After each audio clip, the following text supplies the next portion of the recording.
Halo semuanya, perkenalkan nama saya Aneta Gunawan. Saya adalah faculty member dari program studi Global Business Marketing di BINUS Business School Undergraduate Program. Nah teman-teman, pada kali ini kami tim dari Global Business Marketing akan memberikan sedikit pembahasan materi mengenai Basic Principles of Marketing pada modul kali ini. Di mana modul ini akan terdiri dari 10 topik. Dan saya akan membawakan topik yang pertama sampai topik yang keempat dan akan dilanjutkan oleh rekan-rekan saya nantinya. Nah, pada topik yang pertama kali ini yang berjudul Introduction to Marketing, kita akan membahas mengenai beberapa hal. Yaitu yang pertama, yaitu bagaimana sih definisi marketing dan juga proses apa saja yang terdapat dalam sebuah proses pemasaran. Kemudian setelah itu yang kedua, kita akan juga membahas mengenai apa sih pentingnya dari marketplace dan juga consumer untuk dipahami kita bersama dalam konteks marketing. Dan yang terakhir pada topik ini kita juga akan membahas mengenai 5 konsep utama dari konsep marketing. Nah, kita langsung mulai saja ya pada pembahasan yang pertama, yaitu definisi marketing itu sendiri. Nah, mungkin teman-teman sering mendengar istilah marketing. Namun, apa itu definisi dari marketing menurut teori? Menurut teori dari Philip Kotler, marketing adalah sebuah proses. Jadi, marketing itu merupakan sebuah keberlanjutan ya, proses di mana perusahaan menciptakan value, creating value untuk customer atau untuk pelanggan. Jadi marketing itu sebenarnya bicara mengenai bagaimana menciptakan sebuah nilai. Nilai itu artinya sesuatu yang bermanfaat bagi pelanggan. Dan setelah itu juga marketing bicara mengenai bagaimana membangun hubungan yang kuat dengan customer. Dalam rangka apa? Pada ujungnya diharapkan mampu mendapatkan value kembali dari customer untuk perusahaan. Jadi ada unsur timbal balik di situ. Perusahaan memberikan value atau sesuatu yang bernilai bagi customer, sehingga pada ujungnya customer pun akan memberikan value bagi perusahaan berupa profit. Seperti itu. Nah, secara garis besar itulah definisi marketing yang perlu kita pahami. Nah, untuk bisa memperjelas pemahaman kita mengenai marketing, maka kita juga bisa lihat nih pada bagian berikut. Ini adalah merupakan sebuah bagian yang menunjukkan proses dari marketing.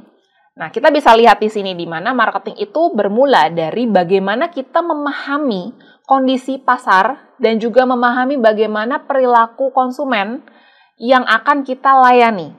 Ya, jadi kita pahami dulu nih konsumen kita ini karakternya seperti apa, maunya apa, ya, inginnya bagaimana, sukanya apa, preferensinya bagaimana. Ya, itu proses marketing di awal.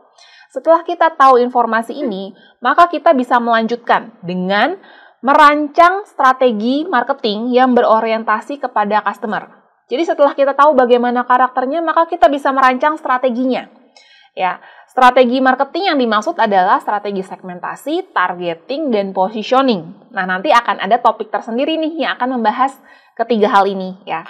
Nah, kemudian setelah dirancang strategi, barulah langkah selanjutnya adalah dengan menentukan program-program atau taktik-taktik pemasaran. Artinya untuk bisa mewujudkan strategi yang sebelumnya sudah dirancang, bagaimana sih cara melakukannya dalam sebuah action plan? Nah, itulah yang dimaksud dengan marketing program.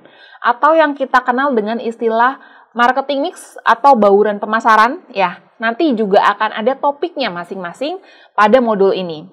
Nah, setelah dirancang marketing program, maka langkah berikutnya adalah bagaimana mempertahankan hubungan kita nih dengan customer. Ya, supaya bisa bertahan hubungan jangka panjang dan bukan hanya sekedar hubungan jual beli secara putus seperti itu ya. Nah, setelah terjalin hubungan jangka panjang, maka pada ujungnya kita bisa lihat di sini, maka perusahaan bisa mengcapture value dari customer atau perusahaan bisa mendapatkan value balik dari customer berupa profit dan juga customer equity ya.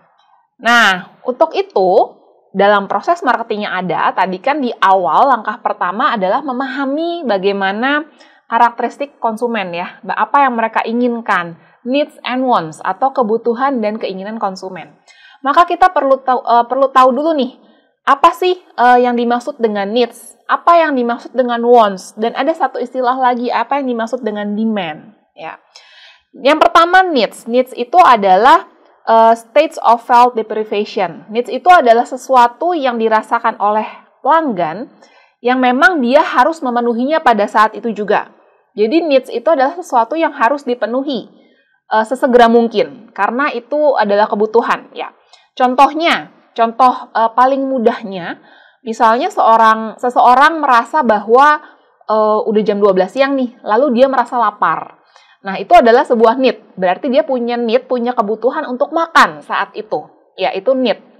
Nah, kemudian istilah yang kedua, yaitu wants atau keinginan. Keinginan ini adalah sebetulnya perkembangan dari needs. Jadi needs atau kebutuhan, tapi yang diperlengkapi dengan atau dipengaruhi oleh culture, budaya, atau kepribadian, atau kondisi tertentu, maka dia berkembang menjadi yang namanya wants atau keinginan. Misalkan dari contoh yang tadi, misalnya sudah jam 12 siang, seseorang merasa dia butuh untuk makan, yaitu kebutuhan needs. Nah, kalau kita bicara needs, sebetulnya dengan makan di mana saja, dia bisa memenuhi kebutuhannya, betul ya. Misalnya dia bisa makan di sebuah warung Tegal atau warteg gitu ya, di pinggir jalan dekat kampus, itu sudah memenuhi needs-nya. Yang penting kenyang, betul ya. Tapi kalau bicara wants, nah kebutuhan ini dipengaruhi oleh faktor-faktor lain. Mungkin misalnya karena lagi dia kemarin si orang ini habis melihat temannya posting sebuah tempat makan baru gitu kan, kemudian kayaknya lagi hits nih, jadi dia pengen makan di situ, dia merasa lapar, lalu dia ingin makan di restoran tersebut. Maka itu namanya wants, karena dipengaruhi oleh faktor-faktor lain. Mungkin kita bisa menyebutnya sekunder seperti itu ya, kalau needs itu primer begitu ya. Nah, itulah bedanya needs dengan wants. Nah, namun ada yang ketiga, yaitu namanya demands. Needs atau wants yang tidak didukung dengan daya beli. Artinya bisa saja saya menginginkan hal tertentu, saya menginginkan mobil merek tertentu, tapi misalnya saya belum mampu untuk membeli mobil merek tersebut, maka tidak akan terjadi yang namanya demand atau permintaan. Tapi ketika saya menginginkan mobil merek tertentu dan bisa membelinya, punya daya beli yang cukup, maka akan tercipta yang namanya demand atau permintaan. Nah, itulah. Jadi demand itu adalah keinginan dari pelanggan yang didukung dengan daya beli. Ya, ini istilah mendasar dari yang namanya marketing ya, teman-teman. Nah, berhubungan dengan itu, ada istilah juga yang namanya market ya. Marketing kata dasarnya market. Jadi sebenarnya marketing itu adalah ilmu yang mempelajari mengenai market atau pasar. Nah, pasar ini apa sih? Pasar ini kita bisa lihat pada bagian berikut ya. Jadi pasar ini sebetulnya menggambarkan di mana adanya pembeli yang betul-betul bisa membeli maupun yang baru potensial. Artinya nanti di masa depan dia akan bisa membeli. Jadi calon pembeli gitu ya, pembeli dan calon pembeli. Kita menyebutnya dengan pasar. Begitu. Kalau digambarkan pada bagan, digambarkan alurnya, mulai dari supplier ya, jadi produk atau jasa diproduksi, kita butuh supplier, kemudian diproduksi oleh perusahaan dan juga kompetitor kita, lalu disalurkan ke pelanggan melalui perantara ya, retailer, wholesaler, toko ya. Jadi ini semua adalah elemen-elemen yang berperan di dalam sebuah proses marketing seperti itu. Nah, hingga pada akhirnya, pada topik kali ini kita juga akan membahas nih mengenai 5 konsep inti dari marketing. Ya, jadi sebetulnya konsep marketing itu merupakan perkembangan dari konsep-konsep sebelumnya. Nah, pada awalnya secara tradisional ada yang namanya production concept atau konsep produksi.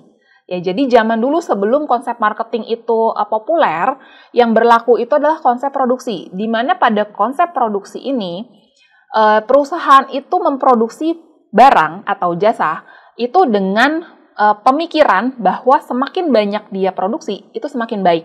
Jadi yang penting yang harus diperhatikan oleh perusahaan adalah produksi sebanyak-banyaknya barang, seperti itu ya. Dengan seperti itu maka bisa menang dari kompetitor, karena barang kita banyak, tersedia di mana-mana, gitu. Tanpa memperhatikan faktor kualitas atau faktor yang lainnya. Nah, itulah production concept, ini konsep yang paling tradisional. Kemudian production concept berkembang menjadi product concept. Nah, pada konsep yang kedua ini sudah mulai masuk tuh unsur kualitas. Jadi ketika perusahaan memproduksi barang, mereka sudah memikirkan ini produknya harus lebih baik kualitasnya daripada kompetitor agar konsumen mau membeli. Ya, jadi ini lebih berkembang dari konsep sebelumnya.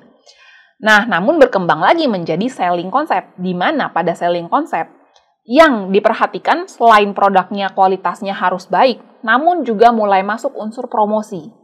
Jadi pada konsep selling, mempercayai bahwa tidak cukup nih hanya memproduksi barang yang kualitasnya baik, tapi juga harus dipromosikan secara menarik. Nah, itu di situ muncul konsep mengenai promosi pada selling konsep.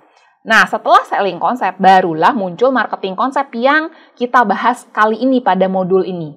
Jadi, marketing yang kita sering dengar ini adalah perkembangan dari konsep-konsep sebelumnya. Apa bedanya dengan konsep-konsep sebelumnya?